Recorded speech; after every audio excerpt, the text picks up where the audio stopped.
If you've ever tried to open an HEIC file in Photoshop on Windows 11 and nothing happened, or you got an unsupported file format error, you're in the right place. In this video, I'm going to show you the exact steps to get HEIC files working in Photoshop on Windows 11 using native Windows support so you can open your iPhone photos and other HEIC images without converting them first. This is a quick fix, but it makes a huge difference if you work with photos regularly. If this tutorial helps, make sure to hit the like button and subscribe for more simple software guides just like this. Alright, let's get into it. First, make sure Photoshop is completely closed before you start.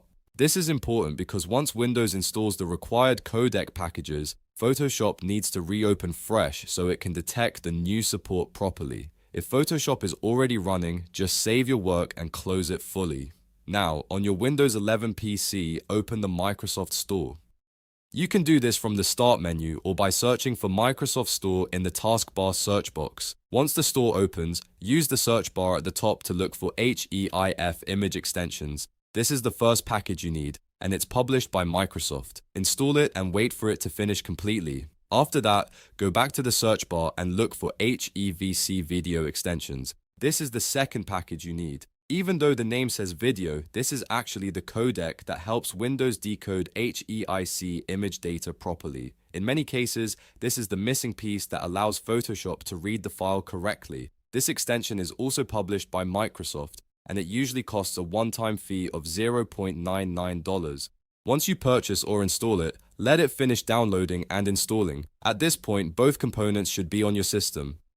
The HEIF image extensions give Windows basic HEIC support, and the HEVC video extensions provide the actual decoding support that lets those files display and open properly. Together, they allow Photoshop to treat HEIC files much more like standard image files. Next, restart your computer. This step is really important because Windows needs to register the new codecs system-wide. If you skip the restart, Photoshop may not recognize the new support yet, and you could still run into the same problem. So go ahead and restart Windows 11 completely, then sign back in once it boots up again. After your computer comes back on, open Photoshop again. Now go to File, then Open, and browse to the HEIC image you want to use. Select the file and click Open. If everything was installed correctly, Photoshop should now load the HEIC file without any issues. And that's it. Your HEIC file should now open in Photoshop on Windows 11 just like any other image. This is the easiest native fix because you don't need to use a third-party converter or waste time converting photos manually before editing. Once the Windows extensions are installed, the workflow becomes much smoother. If this video helped you solve the problem, please give it a like and subscribe to the channel for more easy Windows and Photoshop tutorials. Thanks for watching, and I'll see you in the next one.